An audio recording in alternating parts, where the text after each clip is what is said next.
पैसा इधर उधर कर रहे हैं, हेरा फेरी कर रहे हैं, डराने की कोशिश की गई। मुंबई के एक थाने में एफआईआर की कहानी गढ़ दी गई। अगर आपको कोई कॉल करे और आपसे बहुत सीरियसली कहे ऐसे पुलिस अधिकारी बन के कि आपके खिलाफ एक एफआईआर है, आप घबरा जाएंगे। ऐसा ही हुआ। वीडियो कॉल पर 2 घंटे तक, सोचिए 2 घंटे तक ये वीडियो कॉल चलती रही, धमकाया जाता रहा, फंसाया जाता रहा, लेकिन मोहित क्योंकि साइबर एक्सपर्ट थे, वो ठगों की चाल पहले ही समझ गए। अगर मोहित आम आदमी होते तो वो भी फंस जाते, हम और आप भी फंस सकते हैं, और इसीलिए आपके लिए जरूरी है ये देखना। चलिए आपको तस्वीर जल्दी से दिखा देते हैं। ये तस्वीर देखिए, ये आप देख रहे हैं लैपटॉप पर वीडियो कॉल चल रही है और मोहित को धमकाने की कोशिश की जा रही है, समझाने की कोशिश की जा रही, क्योंकि ठग नहीं जानते थे कि ये साइबर एक्सपर्ट है। तस्वीर आपको फुल फ्रेम दिखा रहे हैं। 2 घंटे तक ये सब कुछ होता रहा, 2 घंटे तक, सोचिए। लेकिन आप सोच रहे होंगे कि आखिर इन 2 घंटों में हुआ क्या हो रहा था, ऐसा क्या हो रहा था कि मोहित कॉल नहीं काट पा रहे थे। चलिए आपको जानकारी दे देते हैं, बता देते हैं कि पूरा घटनाक्रम क्या था। दरअसल ठगों ने मोहित से उनकी बेसिक जानकारी मांगी, यानी कि पहले तो बातचीत की, समझने की कोशिश की और बेसिक जानकारी पर एक रिपोर्ट बना ली, रिपोर्ट तैयार की। मोहित से आधार कार्ड की फोटो भी मांग ली। आधार कार्ड पे तमाम डिटेल्स होते हैं, जो नंबर्स होते हैं उसके जरिए आपके कार्ड्स लिंक्ड होते हैं। आपको पता है अब तो आधार लिंक करना जरूरी है। बैंक खाते की डिटेल भी मांगी मोहित ने, लेकिन कोई भी जानकारी सही नहीं दी। आपके पास भी कॉल आए तो आपको भी कोई जानकारी सही नहीं देनी है, बल्कि फोन काट देना है। मोहित ने ठगों को फर्जी नाम पता बताया, सही नाम नहीं बताया, क्योंकि वो समझ गए थे कि ये कुछ और कोशिश हो रही है। इसी नाम पर ठगों ने एक फर्जी वारंट बना दिया। सोचिए, गलत नाम दिया, कैसे पता चला?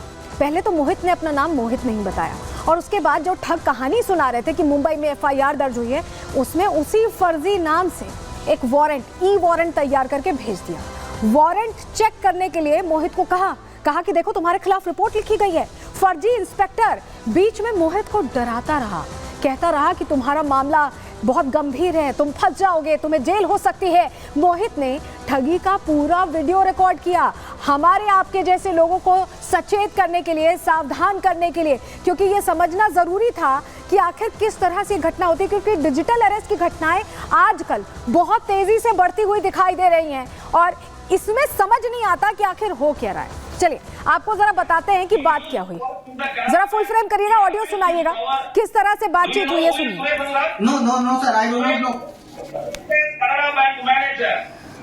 When he used to work in the Canara Bank, he abused his power and his position, and with the help of bank holders and bankers, he had opened so many bank accounts illegally for money laundering and investment fraud activities.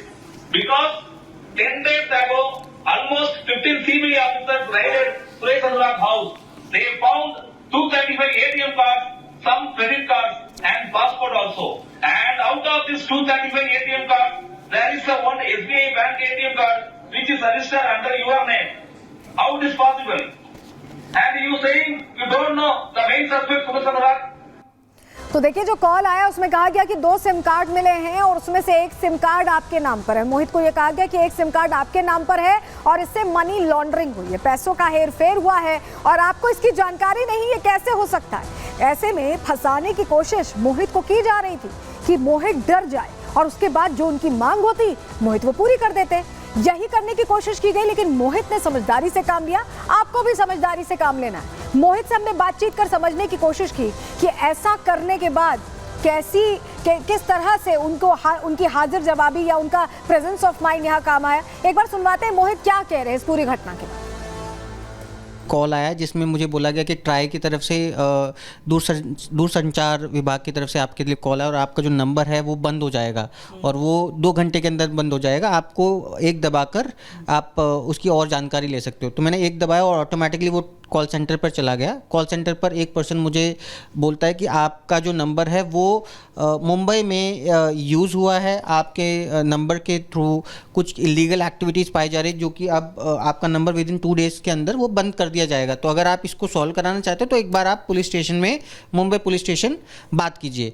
तो मैंने जैसे उनको बोला कि मैं दिल्ली से हूँ और पुलिस स्टेशन पे मैं नहीं जा सकता, तो उन्होंने वीडियो कॉल किया मुझे, और वीडियो कॉल पे बेसिकली एक पुलिस ऑफिसर मुझसे कुछ बेसिक इन्फॉर्मेशन मांगता है, जैसे कि आधार कार्ड मांगा। तो मैंने उसको एक फेक आधार कार्ड बना के मैंने अपना जो नाम था वो रवि कुमार के नाम से बताया, बिकॉज मुझे पता चल गया था ये एक साइबर क्राइम है और वो मैं चाहता था कि ज़्यादा से ज़्यादा लोगों तक ये पहुँचे।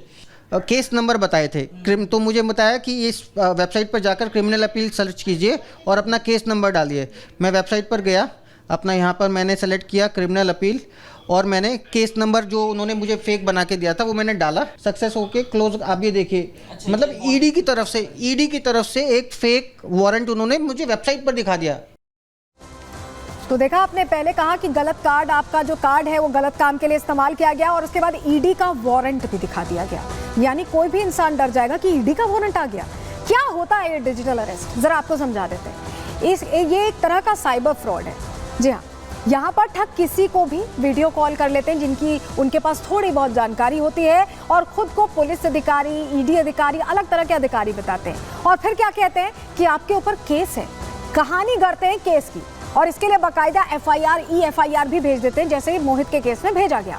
पीड़ित को कैमरे के सामने बैठा देते हैं, उसे हिलने नहीं देते, वीडियो कॉल पर ही डराते हैं, धमकाते हैं, डर बैठाते हैं। इस दौरान सब कुछ जो आपके साथ हो रहा होता है आप समझ पाएं, इससे पहले वो सच लगने लगता है, वो झूठ नहीं लगता।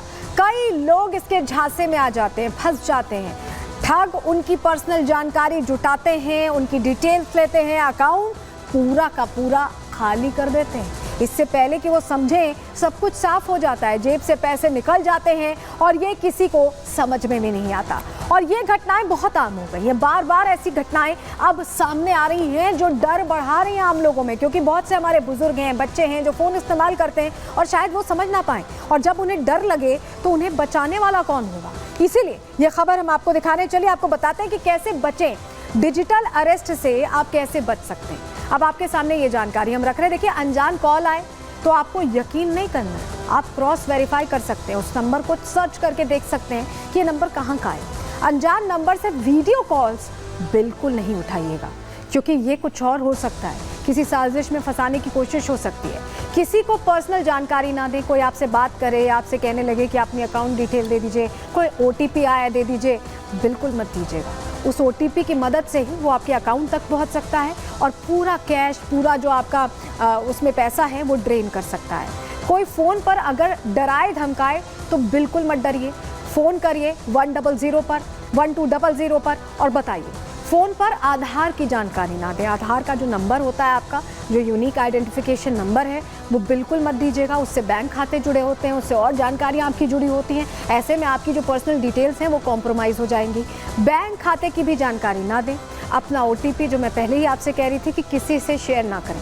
हो सकता है किसी ने OTP जनरेट करके अमाउंट ट्रांसफ़र करने की कोशिश की हो, और आपको कोई कहानी बताई हो कि आपको लॉगिन करने के लिए OTP आया है, आप OTP शेयर कर दीजिए। कई बार बड़े बुजुर्ग कर भी देते हैं, तो वो अगर ये शो देख रहे हैं तो समझ जाइए, OTP मत शेयर कीजिएगा।